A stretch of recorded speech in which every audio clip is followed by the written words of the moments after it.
আল্লাহর কসম দিয়া বলি, আপনার ভিতরে যদি মুসলমানিত্ব থাকতো তাহলে আপনি কোনোদিন ব্রাজিল আর্জেন্টিনা সাপোর্টার হতে পারতেন না। কথা বলেন ঠিক কিনা? মুসলমান একমাত্র পৃথিবীর মধ্যে যদি কোনো দেশের মধ্যে আজান প্রকাশ্যে দেওয়া নিষেধ থাকে সেটা আর্জেন্টিনার দেশের মধ্যে, যদি পৃথিবীর কোনো দেশের মধ্যে আজান প্রকাশ্যে দেওয়া নিষেধ থাকে সেটা ব্রাজিল দেশের মধ্যে। আর আমরা মুসলমান, আজকে সেই মুসলমানিত্ব দাবি করেন, আর আপনি মেসি আর্জেন্টিনা, আপনি সেই নেইমারের পথ অনুসরণ করেন।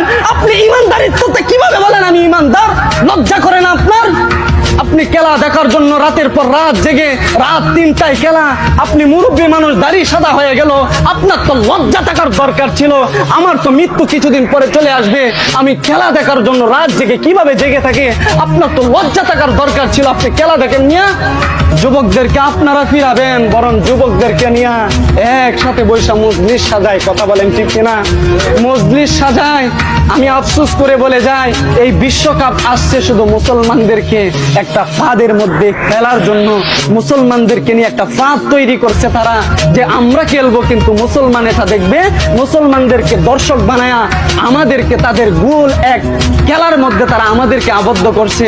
বুঝতে পারেন না, খেলা যখন শেষ হয়ে যাবে, মেসি নেইমার তাদের পতাকা আপনার কোনো কাজে আসবে না। কিন্তু মনে রাখবেন, আপনার ঘরের উপর আর্জেন্টিনার পতাকা থাকার কারণে, মেসি নেইমারের পতাকা থাকার কারণে কেমন